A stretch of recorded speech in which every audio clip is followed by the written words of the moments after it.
सर्वांना नमस्कार. Class 12th commerce,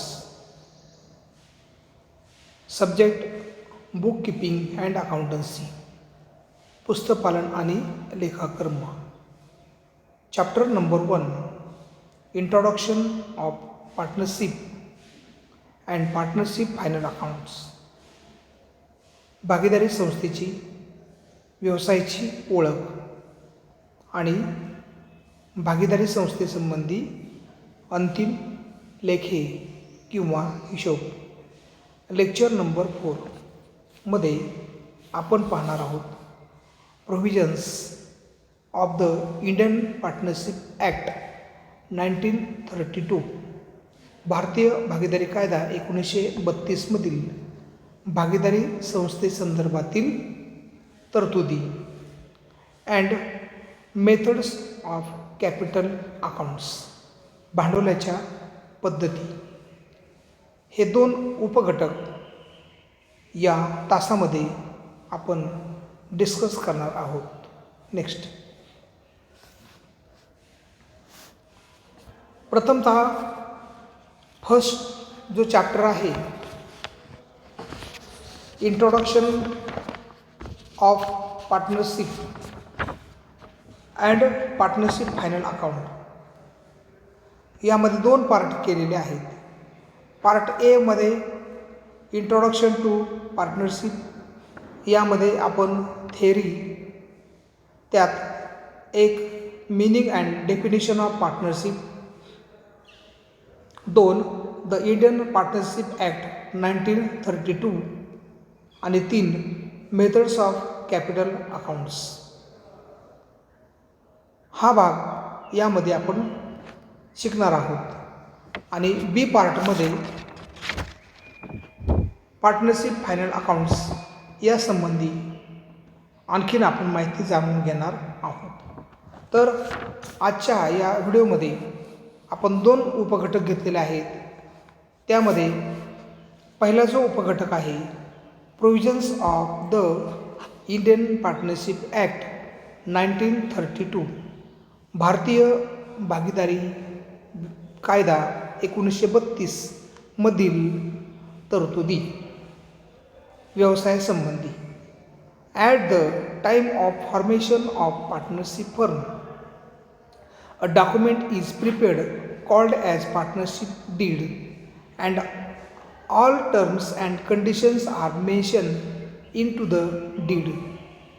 But if the partnership deed is silent about any point, then this issue is solved as per the provisions in Partnership Act 1932 section number 12 and 17 are made applicable to determine the following issues.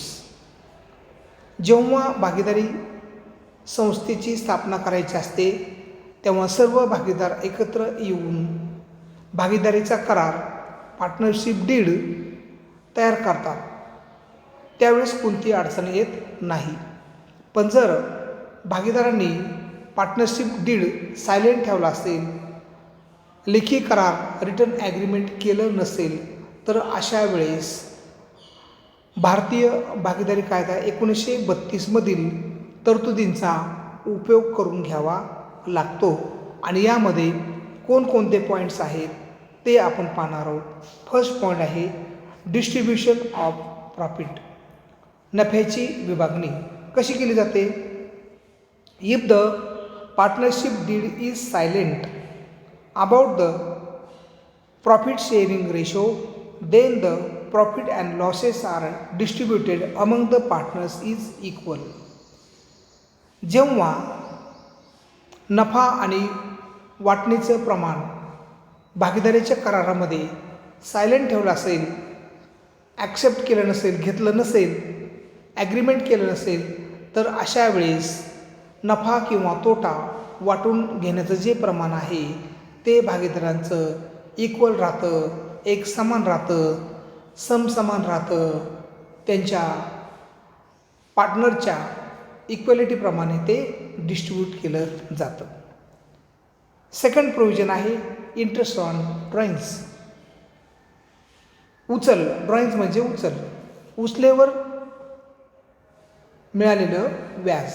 ते कसं असतं तर त्यामध्ये as per the provisions of Indian partnership act 1932, if the date of drawings is not given then average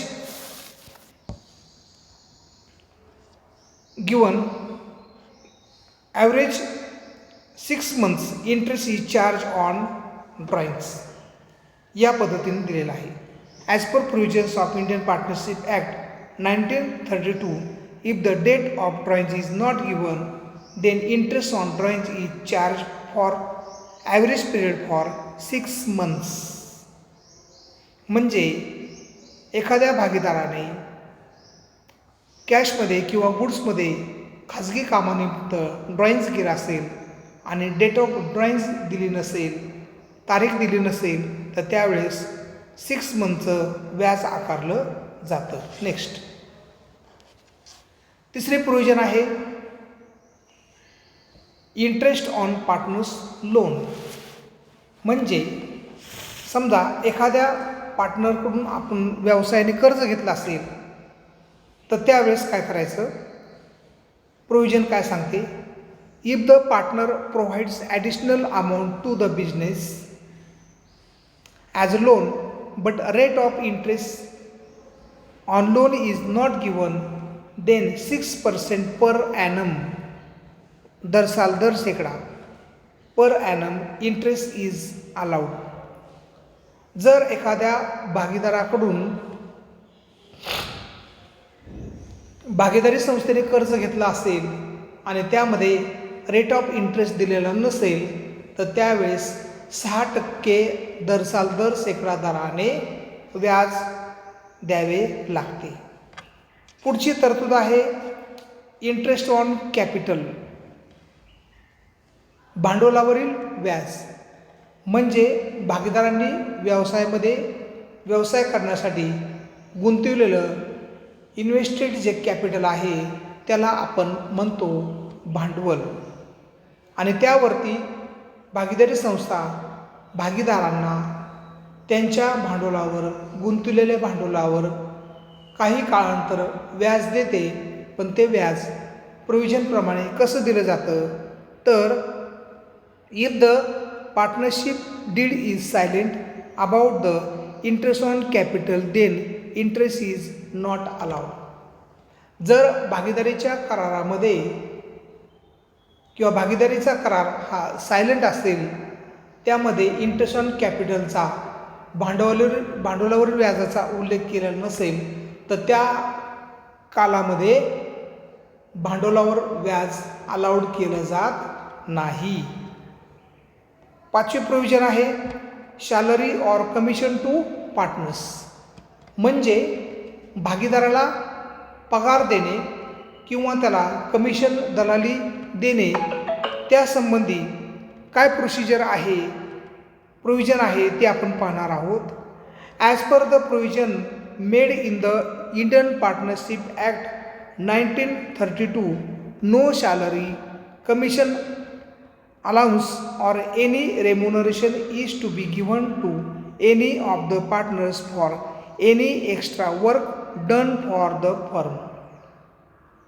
म्हणजे भारतीय भागीदारी कायदा 1932 उल्लेख केलेला आहे की भागीदारांना कुठल्याही प्रकारची सॅलरी, कमिशन, मोबदला किंवा कोणत्याही प्रकारचे भत्ते देण्यात येऊ नये त्यांनी भागीदारी संस्थेमध्ये योगदान केल्याबद्दल. पण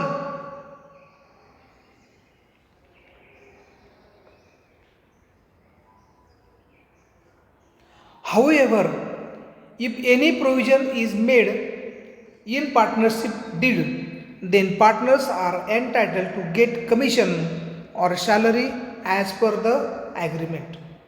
परंतु भागीदारीच्या करारामध्ये जर उल्लेख केला असेल तर अशा वेळेस भागीदारांना त्यांनी त्यांच्या सक्रिय सहभागाबद्दल त्यांना फर्म, भागीदारीचा व्यवसाय, सॅलरी, कमिशन, रेम्युनरेशन अलाउन्सेस त्यांचा तो मिळण्याचा काय आहे हक्क दिलेला आहे. 6वी प्रोव्हिजन आहे admission of a new partner.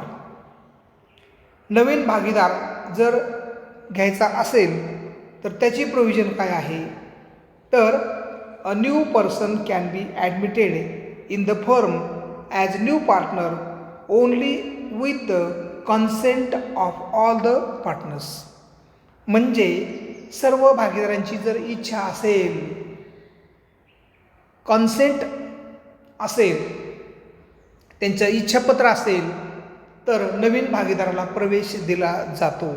पाहूया as per the provisions of the Indian partnership act 1932 म्हणजे भारतीय भागीदारी कायदा 1932च्या तरतुदीप्रमाणे no outside person can be admitted into the firm partner without the consent of the partners. म्हणजे सद्य स्थितीतील असणारे जे भागधारक आहेत त्यांच्या इच्छेशिवाय नवीन भागीदारांना प्रवेश दिला जात नाही. त्यांची इच्छा असेल तर न्यू पार्टनर अलाउड केला जातो. नेक्स्ट, आता दुसरा जो पॉईंट आहे तो आहे मेथड्स ऑफ कॅपिटल अकाउंट्स म्हणजे भांडवलाच्या पद्धती मेथड्स ऑफ कॅपिटल. तर भांडवलाच्या पद्धती ज्या आहेत त्या पुढील प्रमाणे आहेत. Methods of capital accounts. Amount in cash or kind brought in by the partner to manage business activities is term as capital. भांडवल म्हणजे काय तर वस्तूच्या संपत्तीच्या मनी और मनीज वर्थ स्वरूपाच्या कॅशमध्ये किंवा कॅश व्यतिरिक्त ॲसेटमध्ये जे आपल्या व्यक्तिगत प्रायव्हेट प्रॉपर्टीमधून जो निधी गुंतवलेला असतो व्यवसाय करण्यासाठी, amount invested in the business, व्यवसायात गुंतवलेले निधी पैसा म्हणजे भांडवल होय. व्यवसाय करण्यासाठी भांडवलाची आवश्यकता आहे. Partners maintain and operate some methods of capital accounts. भागीदारांना काही भांडवलाच्या पद्धती व्यवसायामध्ये यूज कराव्या लागतात, ऑपरेट कराव्या लागतात. The two methods of capital accounts are discuss below. आणि भांडवलाच्या दोन पद्धती आहेत तर त्या दोन पद्धती आपण पुढील प्रमाणे पाहणार आहोत. Next, methods of capital accounts. भांडवलाच्या पद्धती दोन पद्धती आहेत. त्यामध्ये एक फिक्स्ड कॅपिटल मेथड, भांडवलाची स्थिर भांडवल पद्धत, आणि दुसरी आहे फ्लक्च्युएटिंग कॅपिटल मेथड, अस्थिर भांडवल पद्धत. स्थिर भांडवल आणि अस्थिर भांडवल. स्थिर भांडवल, अस्थिर भांडवल म्हणजे खेळते भांडवल. फिक्स्ड कॅपिटल मेथड असेल, स्थिर भांडवल पद्धत असेल तर यामध्ये दोन अकाउंट ओपन करावे लागतात. त्यामध्ये एक कॅपिटल अकाउंट भांडवल खाते आणि दुसरा करंट अकाउंट चालू खाते. फिक्स्ड कॅपिटल मेथड असेल, स्थिर भांडवल पद्धत असेल तर या स्थिर भांडवल पद्धतीमध्ये कॅपिटल अकाउंट आणि करंट अकाउंट, भांडवल खाते आणि चालू खाते हे अकाउंट ओपन करावे लागतात किंवा त्यामध्ये दिसतात. परंतु फ्लक्च्युएटिंग कॅपिटल मेथड, अस्थिर भांडवल पद्धत, खेळते भांडवल पद्धतमध्ये फक्त एक आणि एकच अकाउंट ओपन करावा लागतो आणि तो आहे कॅपिटल अकाउंट. हा एकच अकाउंट ओपन करावा लागतो आणि फिक्स कॅपिटल मेथडमध्ये 2 अकाउंट ओपन करावे लागतात. तर आपणा सर्वांच्या लक्षात आलेलं आहे की methods of capital account, 2 methods of capital account, 1 fixed capital method स्थिर भांडवल पद्धत आणि दुसरी 2 फ्लक्च्युएटिंग कॅपिटल मेथड अस्थिर भांडवल पद्धत किंवा खेळते भांडवल. फिक्स्ड कॅपिटल मेथडमध्ये 2 अकाउंट ओपन करायचे आहेत. त्यामध्ये 1 कॅपिटल अकाउंट भांडवल खाते आणि 2 करंट अकाउंट. फ्लक्च्युएटिंग कॅपिटल मेथडमध्ये फक्त कॅपिटल अकाउंट, एकच कॅपिटल अकाउंट ओपन करायचा आहे आणि म्हणून हा फरक येथे दिसून येतो, फिक्स्ड कॅपिटल मेथड आणि fluctuating capital method. Next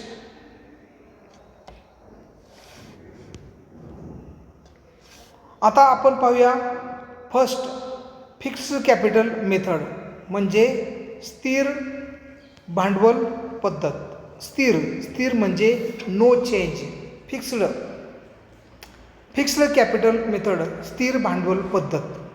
in this method amount of capital of a partner remains the same at the end of the financial year. स्थिर भांडवल पद्धतमध्ये व्यवसायाचं, भागीदारी संस्थेमधील व्यवसायाचं भांडवल त्या आर्थिक वर्षाच्या शेवटपर्यंत स्थिर राहतं, ते भांडवल बदलत नाही. There is no addition or subtraction from capital during the year. स्थिर भांडवल पद्धतमध्ये वर्षभरामध्ये कोणतंही भांडवल किंवा निधी, पैसा ॲड होत नाही किंवा कमी होत नाही, आहे तसंच राहतं. When this method is adopted, partners open a new account name of partner's current account. Fixed capital मेथडमध्ये एक नवीन अकाउंट ओपन करावं लागतं आणि त्या अकाउंटचं नाव आहे पार्टनर्स करंट अकाउंट, भागीदाराचे चालू खाते. And all the related capital adjustments are solved through partners current account. आणि पार्टनर्स कॅपिटल अकाउंट ओपन केल्यानंतर पार्टनरच्या संदर्भातील ज्या काय सर्व ॲडजस्टमेंट आहेत त्या सर्व ॲडजस्टमेंट पार्टनर्स करंट अकाउंटला केल्या जातात. आणि for example drawings, interest on drawings, interest on capital, partners salary, commission, brokerage म्हणजे दलाली, share of profit and losses are recorded into the current account. म्हणजे इत्यादी ॲडजस्टमेंट कॅपिटल अकाउंटला न करता त्या ॲडजस्टमेंट आपण पार्टनर्स करंट अकाउंटला करायच्या आहेत, हे लक्षात घ्यावे. नेक्स्ट आपण आता त्यामधला करंट अकाउंट जो आहे तो पाहणार आहोत. Partners current account. Partners current account भागीदाराचे चालू खाते.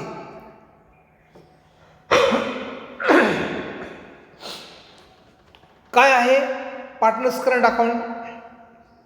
When fixed capital method is adopted by the partnership firm, a new separate account is opened, that is partners current account.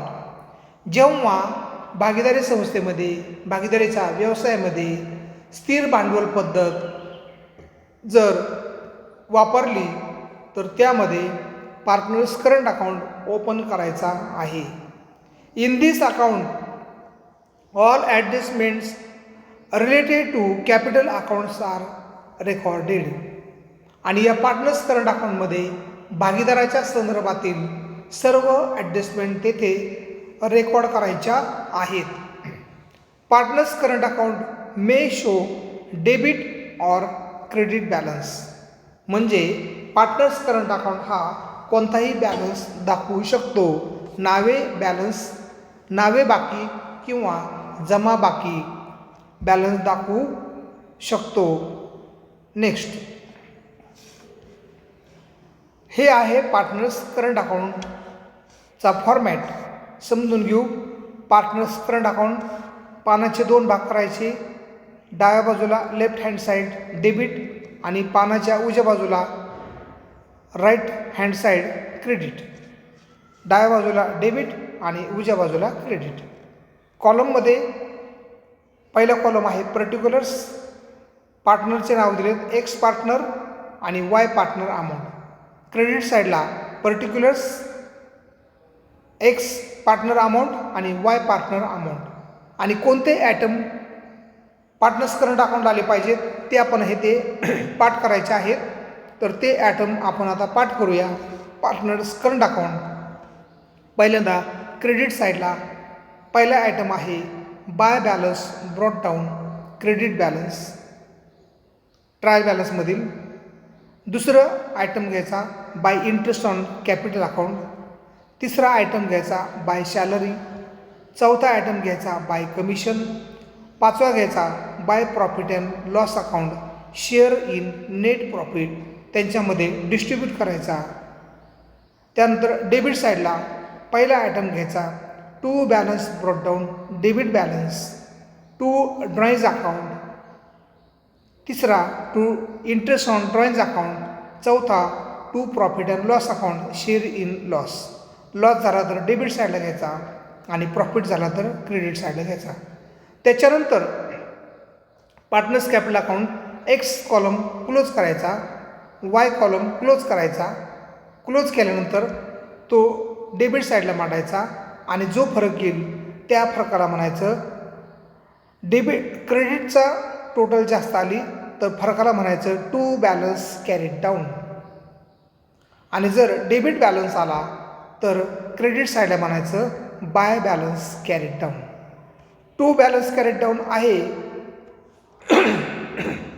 ते अपोजिट साईडला लिहायचं बाय बॅलन्स ब्रॉट डाऊन आणि by balance carried down आहे ते लिहायचं अपोजिट साईडला to balance brought down. आणि हे जे आहे टू बॅलन्स कॅरी डाऊन हे जाईल बॅलन्स शीटच्या लायबिलिटी साईडला. बॅलन्स शीटच्या लायबिलिटी साईडला जाईल आणि बाय बॅलन्स कॅरी डाऊन जे आहे ते जाईल बॅलन्स शीटच्या ॲसेट साईडला जाईल. या पद्धतीने आपण पार्टनर्स करंट अकाउंट पाठ करायचा आहे. नेक्स्ट आता दुसरी जी मेथड आहे खेळते भांडवल किंवा तरंगते भांडवल किंवा अस्थिर भांडवल पद्धत त्याला म्हणायचं fluctuating capital method. Fluctuating capital method अस्थिर खेळते भांडवल पद्धत. अस्थिर म्हणजे कुठलीही गोष्ट स्थिर नाही. In this method amount of capital balance changes every year. Fluctuating capital मेथडमध्ये अस्थिर भांडवल पद्धतमध्ये भांडवल वर्षभरामध्ये कधीही केव्हाही चेंज होऊ शकते. It is called as fluctuating capital method. Current account is not open. Fluctuating capital मेथडमध्ये अस्थिर भांडवल पद्धतमध्ये खेळते भांडवलमध्ये करंट अकाउंट ओपन केला जात नाही. Hence all adjustments are solve through capital account. आणि सर्व ॲडजस्टमेंट ह्या कॅपिटल अकाउंटलाच दाखवायच्या आहेत. Following are the general adjustments related to capital. आणि कोणत्या ॲडजस्टमेंट दाखवायच्या तर त्यामध्ये एक initial or opening balance of capital account सुरुवातीचं भांडवल. Additional capital brought in by the partners in cash or in kind. अतिरिक्त भांडवल आणलं असेल कॅशमध्ये किंवा ॲसेटच्या स्वरूपामध्ये आणलं असेल ते दाखवायचं. Salary commission payable to partner ते दाखवायचं. Interest payable on capital balance to partner म्हणजे भांडवलावर दिलेलं व्याज दाखवायचं. Drawings made during the year and interest payable on drawings by the partners म्हणजे घेतलेली उचल आणि त्या उचलेवरील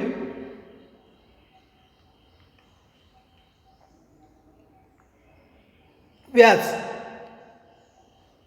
कॅपिटल अकाउंटला दाखवायचं. 6. Withdrawal of part of the capital bye the partners. जर भागीदारांनी भांडवल घेतलं असेल, उचललं असेल, विथड्रॉवल केलं असेल ते दाखवायचं. 7. Division and transfer of not disposal profit or net adjustable loss of the firm. आणि भागीदारांना जो नफा किंवा तोटा वाटायचा आहे तो कॅपिटल अकाउंटला दाखवायचा आहे. नेक्स्ट आता आपण पाहणार आहोत प्रो फॉर्मा ऑफ फ्लक्च्युएटिंग कॅपिटल मेथड.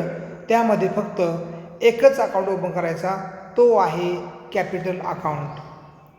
आणि कॅपिटल अकाउंटची क्रेडिट साईड पहिला आयटम घ्यायचा by balance brought down credit balance.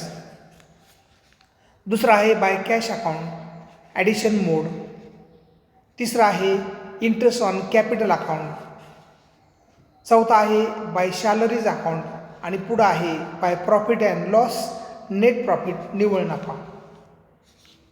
Debit साईडला to balance brought down debit balance, to drawings, to interest on drawings, to profit and loss account, share in loss.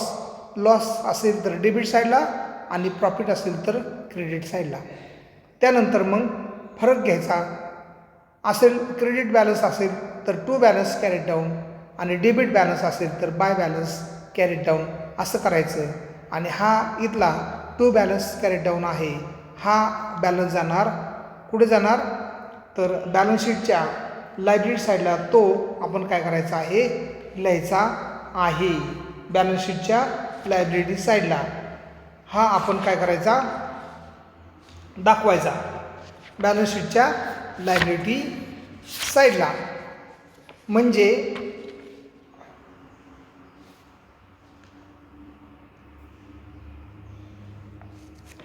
Debit balance असेल, to balance carry down असेल तर तो आपण काय करतो balance शीटच्या liability साईडला घेतो.